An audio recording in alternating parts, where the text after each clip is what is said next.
My name is Ariana. Why do we all believe that people voluntarily put themselves through painful experiences like tattoos, ice baths, or running marathons? Hi guys, I'm Dee. What do all of these activities have in common? Hi y'all, my name is Audrey. Also trying to talk about why people often describe these experiences that might be seen as painful as enjoyable or rewarding afterward. So, our research question to answer these questions was how do controlled painful and stressful experiences alter pain perception and conscious experience through the endogenous pain control systems? If the painful stimulus stays the same, why does the experience of it change? And why do some people find it enjoyable? So that really has to do with how our brain is able to adapt to pain. We have these nociceptors in our brain, which are essentially like pain receptors, and those are responsible for detecting painful stimulus. When that happens, the pain signal will basically just travel to the brain. But if the brain determines the pain is expected or voluntary, it's actually able to adapt instead of panicking. And we have like a built-in pain control system in our brain. We have a few different neurotransmitters that are released when they're prompted by a painful stimulus, and endogenous pain control systems activate as well. What neurotransmitters did you guys find in your research? In my research were norepinephrine, dopamine, and then cortisol. One for me were the endocannabinoid systems, the serotonin, and endorphins. I feel like mine was kind of a mix of both of yours. I had the endorphins, so like the natural painkillers, endocannabinoids, which reduces the pain and anxiety. Serotonin and norepinephrine kind of helps regulate your mood and staying focused. I didn't find dopamine in mine until like after the experience. So I did my section of the report on tattooing, and obviously lots of people have tattoos, but you go in and you ask somebody to stab you thousands of times over the course of hours. So why doesn't the pain continue to get worse? So neurologically, the nociceptors that we kind of brought up activate in the skin and they send the pain signals to the brain. And at first, your brain is kind of like, what the heck? This is not what I asked for. It's interpreted as pain and it activates the stress response. So your heart rate goes up, adrenaline spikes, and your brain really focuses on the site of that injury. The first few minutes always seems the hardest. Why do you think that is? Kind of like the brain doesn't really know what's going on yet. So until the brain realizes that the pain is expected and voluntary and that it's not life threatening, it's going to uh, bring out that fight or flight response. It isn't until the brain kind of settles into it a little bit that it starts releasing those neurotransmitters, which is the endorphins, which is basically the body's natural opioid. So it's actually actively trying to bring down the pain levels. Endocannabinoids also kind of reduce pain and anxiety, but it works alongside with the endogenous opioid system, which can also calm your brain and relax you a little bit, which kind of leads into the altered mental state that a lot of people see. Um, Serotonin is going to help regulate the mood and it helps reduce the emotional stress that is associated with the pain. And then also the norepinephrine, which helps maintain focus and helps keep attention directed towards the task. So you're able to kind of focus on it and actively not necessarily decrease the pain, but make the brain less aware of it, I guess. So it's the perception of the pain that's changed, not the actual event itself. People tend to describe tattoos as almost being meditative. Did either of you guys see any of that in your topics? Yeah, I did. I actually focused my research to our question on meditation and endurance sports. So a lot of people who run, bike, do like really long swimming know that exercise, it kind of creates this mix of like pain and euphoria, but it eventually leads to this meditative state. So when you're going through like a really hard workout, you start to feel the pain of like your muscles hurting, your brain really wanting you to stop initially. But when you continue to push through that, most people describe this feeling of almost being high. A common term for this is just like the runner's high. A lot of people and research indicated initially that this is like mostly caused by the opioid system, like our body's natural run. It's just like how we naturally relieve pain. That has to do with like the endorphins, but that's not the only like neurotransmitter that plays a role in reaching that meditative state. There were several research studies involving like randomized participants in trials where several different groups of people completed like pain testing and isometric exercise after receiving a drug called naltrexone. So that's a drug that kind of like blocks opioid receptors. And then like the other option was a placebo. But this research kind of like indicated, which is what I found interesting, that even when our body's opioid receptors are blocked, you can still experience pain reduction while participating in endurance sports, which kind of indicates that like there's a lot more going on when people are exercising and reaching that runner's high.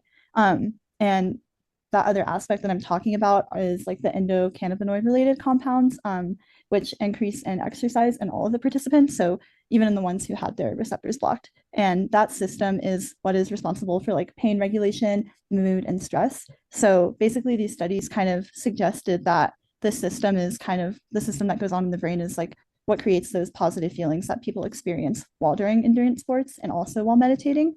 But this research indicates that it can like fundamentally change how your nervous system is like able to respond to pain and stress.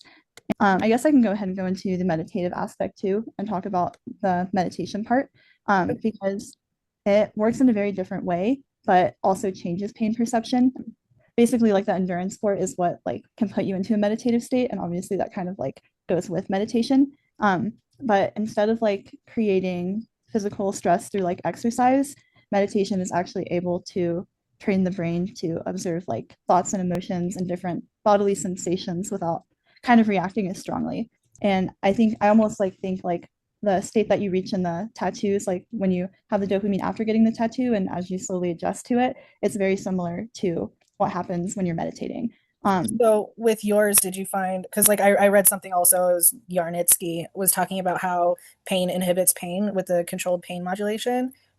Is that something that kind of came up in your research as well, where it like just because there's more like trauma to the area doesn't mean that you're receiving more pain? Yeah, exactly. Like the brain is kind of able to reach this point where it starts adjusting to it. And so just because you're experiencing more doesn't mean you're going to feel more pain. And it's a very protective mechanism. I learned about like brain-derived neurotrophic factor, which is actually connected to like neuroplasticity and the brain being able to change and adapt our pain response systems. So not only can things like meditation and endurance sports like, help you enter that meditative state, they also like can increase the cortical thickness in your brain. So like the pathways that are forming in your brain when you experience pain, it can like fundamentally alter and change those like permanently. And those specific areas that I touched on, like the cortical thickness, mainly applied to like the prefrontal cortex and the anterior cingulate cortex. So those are super responsible for like how we physiologically respond to stress. So like basically meditation and endurance sports like strengthen parts of the brain that help people process pain. Hmm. What about you, Ariana? Did you find a lot of the same processes with yours or Um, kind of different? kind of. It was a little bit different though because mine was more like they wouldn't use it. People don't really use like cold water immersion or like cold plunges or anything like that as like a meditation aspect. It's more like to help their body rather than like, oh, I'm enjoying the cold water. But when I was doing my research, it kind of came up as a fight or flight response rather than like something that's like good for the body and like makes you feel good. Yeah, Um, my first response would be to flight. I yeah, no cold water it's for me. yeah. So when someone enters like cold water, the brain immediately recognizes the cold water as a stressor rather than like it being meditation. So it is a little bit different than your guys's. Um, yeah, so the this produces like a cold shock response pretty much. And those things could include like rapid breathing, increased heart rate, increased blood pressure, and blood vessels constricting to preserve core body temperature. Um, yeah, and these things usually happen within seconds as soon as you enter the cold water, which is makes sense because your body's not regulated to feel that. The different neurotransmitters that I actually did discover and what they actually do is the norepinephrine, to like calm the body. Usually, it increases alertness, attention, focus, and helps the body respond to it quickly rather than you obviously freezing. And then the dopamine is often called like the reward when it comes to cold water immersion. Um, the dopamine levels pretty much rise after the cold exposure and may contribute to the improved mood. Um, and then the endorphins, it's the body's natural pain relievers. So they help reduce discomfort when you're in the cold. And then the cortisol is kind of different than the neurotransmitters that we talked about earlier. But that is also released and they are technically like a temporary increase in the stress hormone during the initial exposure, but they're like repeated controlled exposure may help improve the body's ability to regulate. So it's So that yeah, sounds really similar to mine too, where obviously with like exercise is kind of a slow burn, whereas yours and mine, there's like an initial shock yeah, that the yeah. brain has to get over real quick. So what happened? Like, what does the brain actually realize once it's gotten over that? So usually the hypothalamus quickly activates the sympathetic nervous system, which again triggers the fight or flight response. Usually, initially, the brain interprets the sudden cold as a potential threat to survival. It shifts attention away from unnecessary processes and focuses on maintaining the body temperature. So it's really trying to not focus on the fact that you're in freezing water. Um, and then after the initial shock passes, the brain recognizes that the situation is controlled rather than dangerous. So it takes a second for your brain to actually realize that you're not freezing on accident, like it's actually on purpose.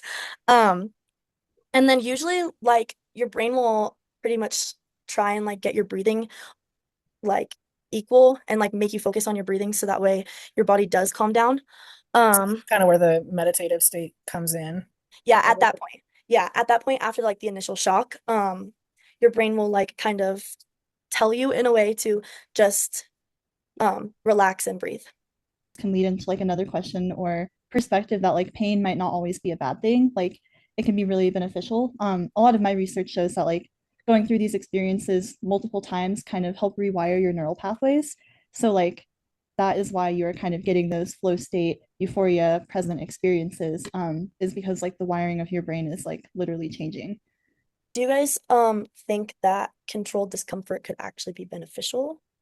I mean, it sounds like it based on what we did. Like, um, doing things that are challenging to your brain and your body have always been shown to strengthen your brain and your body. So why not include this as one of those examples? Totally. Yeah, I think the same thing. And I think that's like another reason why people like can voluntarily seek out these experiences, right? Because like you can literally with like tattoos and the cold water, like you can feel that after, like after you do that experience. I feel like we touched on a lot of kind of cool, important things with how the brain uh, experiences stressful and painful experiences and what it does to fix that. So thank you guys. Yeah, thank y'all. Yeah.